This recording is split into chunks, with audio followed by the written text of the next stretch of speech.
What up, y'all? Welcome back to another episode of Shots of Brown. I'm trying to be consistent, man. I'm trying to be consistent. All right, today I wanted to do a video. Somebody asked me to do a video about what took place with me and my mother at the W Hotel. So I'm gonna go ahead and get into that briefly. I think we was at the W. I think Chrissy was in the hospital around this time. It was Uncle B's birthday actually, and we had we was all at the W Hotel. We was had a cake for Uncle B. We was just going up there to celebrate his birthday and shit. We was having drinks. We was having some drinks and things like that. We was just up there kicking it, gonna have a cake. At the end of the night, though, my mother, we was all, we all had valet parked. So the valet, he was gonna give us a deal, because we all had valet parked there, and he was gonna give everybody some type of deal. So my mother was going and getting the money from everybody to, so they can go ahead and pull the cars out of the valet to the front.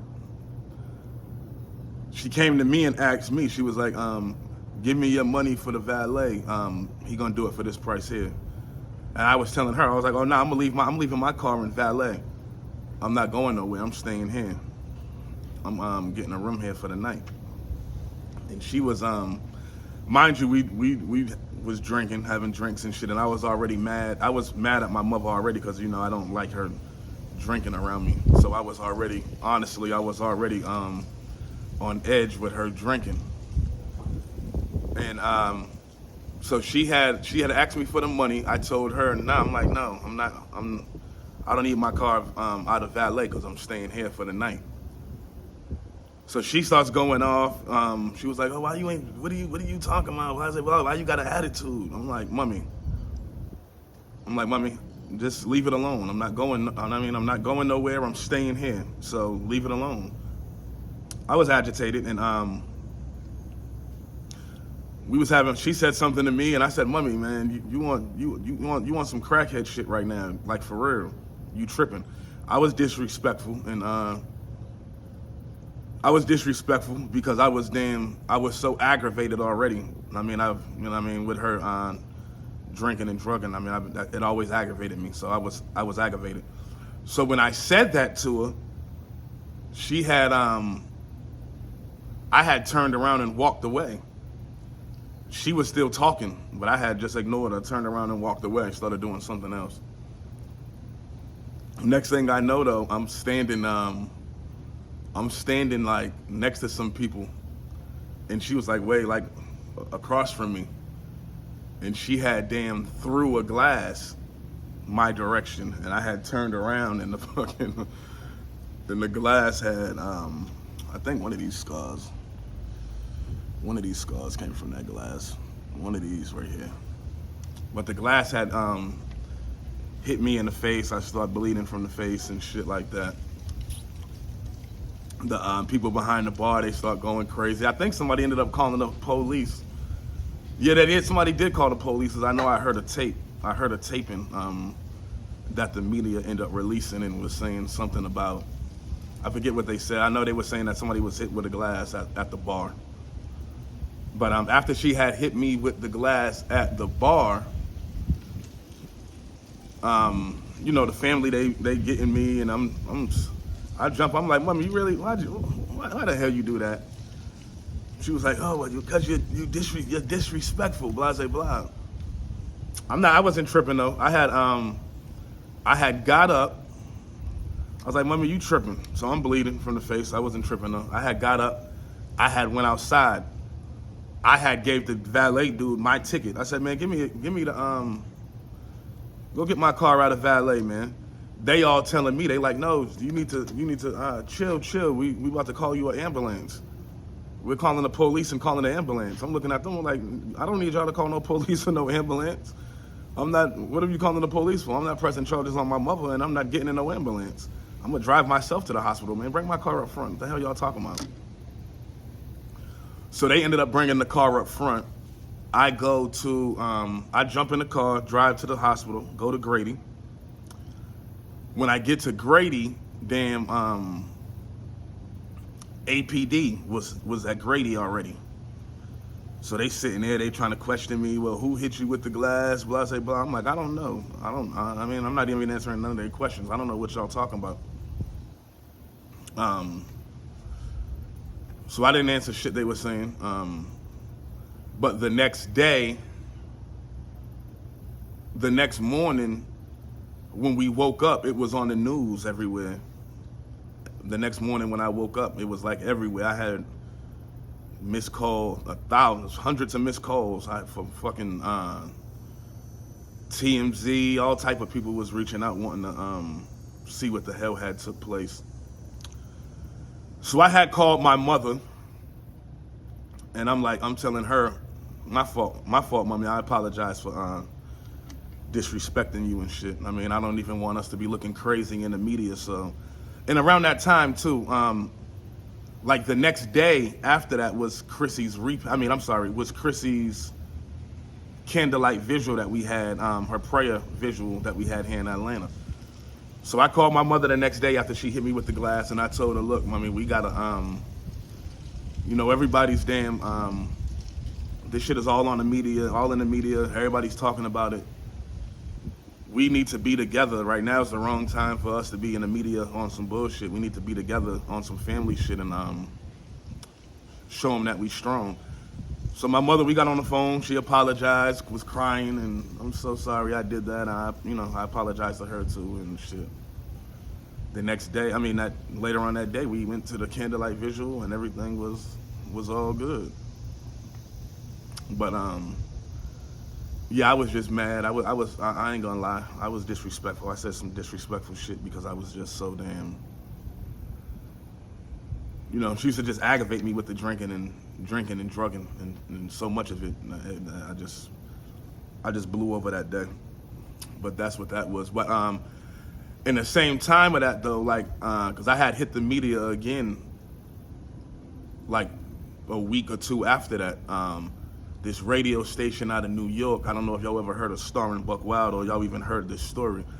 This radio station out of New York called me, and it was this publicist that I was dealing with at the time that had put this radio station interview together. They was basically calling me to ask about, the stuff that happened with me and my mother, and I was clearing it up, letting them know, listen, it's nothing major, it was blew out of proportion. Everything's good with the family. Everything's good with me and my mother. But as soon as I answered the phone, I totally forgot about the phone call, to be honest with you, because around this time, so much was going on. My niece, I'll never forget this day. My niece was in the hospital when I had went to the hospital with with my sister Nikki to go check on her. So when I got the phone call from the radio station, I was in the hospital. I answered the phone, and it was the dude Star and Buck Wild from the Star and Buck Wild show in New York, but it was Star. And I answered the phone. I'm like, hello? He was like, yeah, this is Star from the radio station, blah, blah, blah, you're live on air. Totally threw me off guard. So as he's talking, I'm trying to walk from the hospital room out to the parking lot.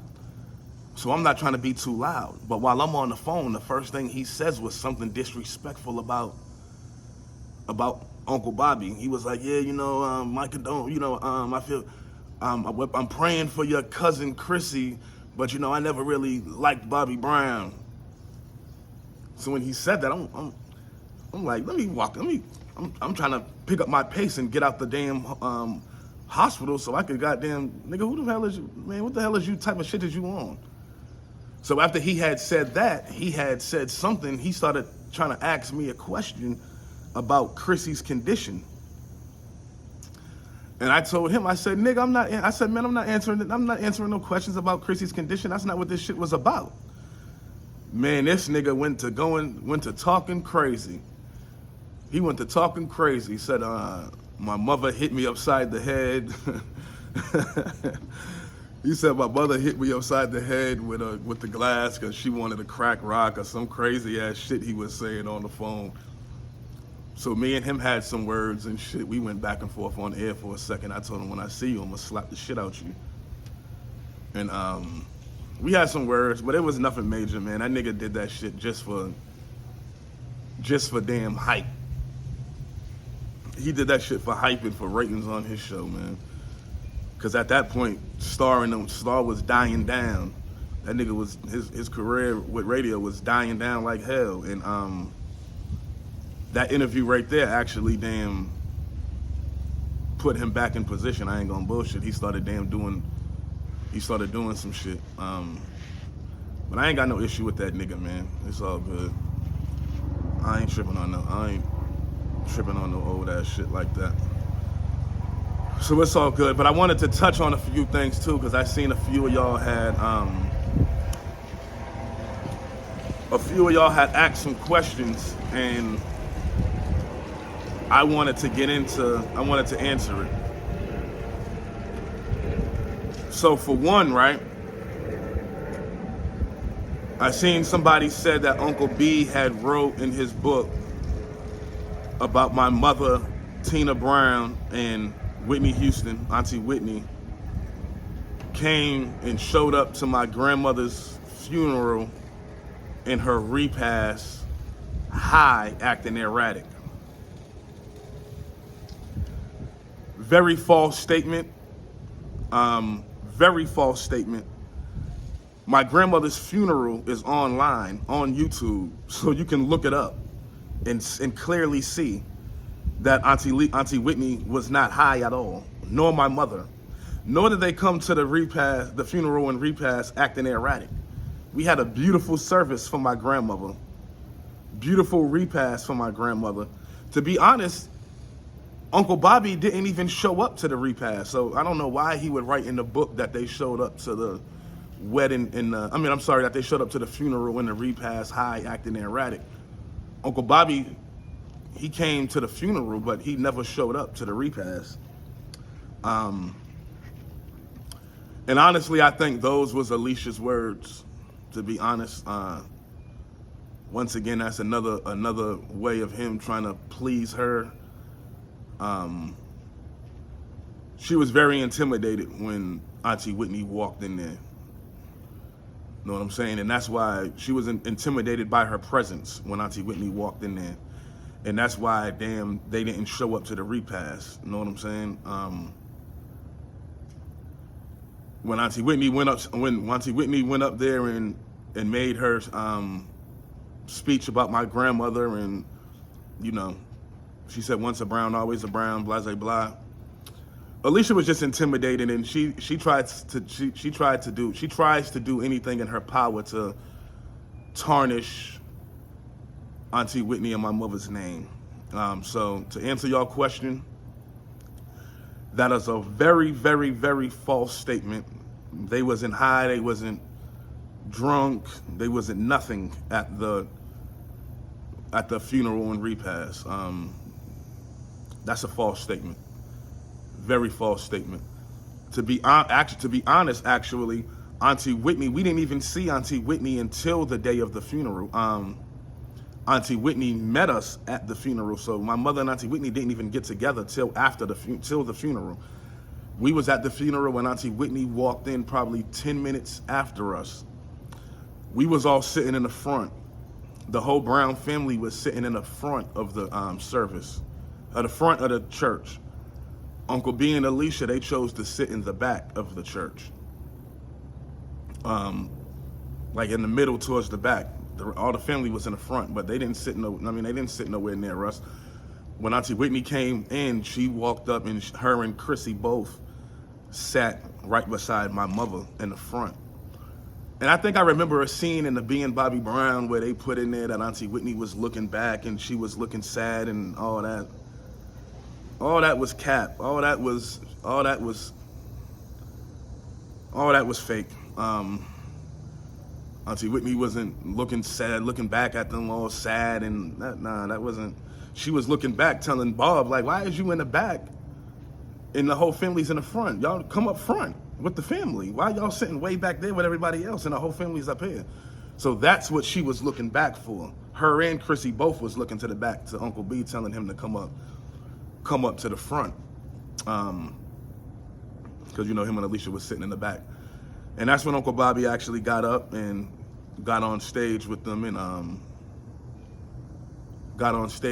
shit and was did their thing. But we had a beautiful service at my grandmother's funeral. It wasn't no interruptions. It wasn't no bad blood. It was a beautiful service. So I don't know why that was. I don't know why that. Well, I do know why. I do know why that was said, but it's a false statement that never happened at all. I actually sat back yesterday too and I watched Auntie Whitney's Oprah interview. I don't think I watched the whole thing because I seen it was a 2-day series. The only video what I could catch on YouTube, it was like an hour and a half long, and I had caught that. And I wanted to touch on a few things on that, as far as with the like all the devil eyes that Uncle B had in the room and around and like downstairs in the house in the closets. That shit creeped me out one day because I had walked in the room and I had seen the room spray painted with all that shit. The thing was too, my sister Kanita, she used to spray paint like her pants and shit like that. That was a thing back then where people would go and spray paint their clothes and all that. And Uncle B had found her spray paint because I remember she had cried to my mother, Uncle Bobby found my spray paint and he used it all. So he ended up finding the spray paint and he went in with spray painting the whole room. Like when you walked in the room, it was like that shit creeped me out. It was like some damn devil satanic shit. Because when you walk in, it was like all type of eyes, like crazy, weird, devil satanic shit. But I think, they was all getting high during this time, know what I'm saying? And Uncle B would get high and he would be bugging, know what I'm saying? So I don't know, but it was spooky as hell because when you walked in, it was just like, damn, how the hell y'all sleep in here? But it was crazy to see Auntie Whitney because I never even asked Auntie Whitney how she felt about it. She never really even said nothing. So when I watched that interview and she was like, yeah, that was one of the things there that was like the last straw. It had me spooked. I also think that too. Uncle B was high. He probably did that shit to scare Auntie Whitney too and to piss her off and get under her skin. But I know one thing, that shit spooked me out. I wouldn't have been able to sleep in that room with all that shit because it was over the whole room. It was spray painted in there. I mean, yeah. So that shit was crazy as hell. Uncle B used to damn spray paint his shoes and all types of shit. But yeah, that was that. But one thing though about Uncle B, and I love you to death, Uncle B. But sometimes his imagination just runs so wild. And he just be making up some shit that's like, dude. Because I had watched a little snippet of the damn Mike Tyson interview too. And on that Mike Tyson interview, he was saying how my grandmother used to leave her cocaine in the freezer. And he took the cocaine out the freezer and fried some chicken with it. In the book, you said, in the book and all that, you said the damn cocaine was Ma left her cocaine in the damn cabinet. So it went from the cabinet to the freezer. So now the cocaine was in the cabinet. First the cocaine was in the cabinet. Now the cocaine on the Mike Tyson show ends up in the freezer. Frozen cocaine. Who puts cocaine in the freezer and freezes cocaine? So you mean to tell me you had time to go to the freezer, take the frozen cocaine out the freezer, let it unthaw so you can batter the chicken, and that whole time nobody's seen nothing? And I asked my mother and them about that shit. Do y'all remember Uncle B frying chicken and cocaine? No one remembers that story. No one remembers the story of Uncle Bobby frying chicken and cocaine. I don't know if it's just, if he just be making shit up, or I don't know what it is, but half that shit Uncle B be saying, man, I just take with a grain of salt, because half that shit is made up. Half the shit in the book about, you gotta understand about, like half the shit in the book about Auntie Whitney and about how he felt. Of course, he had to not give his true feelings to make his new wife feel a little better. So, and then, they didn't get she didn't like Whitney, and she was jealous and intimidated by that. So I'm pretty sure he did and wrote some of that stuff that he said about Auntie Whitney and them in the book to appease her and to make her feel better, and I mean to put her on a pedestal and shit of that nature. But what you ain't gonna do is lie on my mother with all the bullshit you ain't gonna. What's the point of lying for? Just keep it real. You know what I'm saying? Shit. This channel here, I keep it real, man. I don't put Uncle Bobby like he's just a child lost, none of that. Uncle Bobby is a grown man, you know what I'm saying? Can't nobody really hold him back from doing nothing. He do what he want to do. You know what I'm saying? So although Alicia has heavy influence on him, I mean, you still a man. But yeah, so that was that. But even with the whole thing too, I mean, y'all, Uncle Bobby, y'all brought my mother and Uncle T on that show. My mother went on, you had her come on there and tell to the world how she was had cancer and all this and had to December to live and this, that, and the third. Why didn't you ever contact her or call her or even reach out to her or even try to build a relationship after the after y'all filmed that shit? Because she hasn't heard from you since y'all filmed it. So, I don't know why. So explain that to me. But either or, it's all love. Shots of brown. Thank you.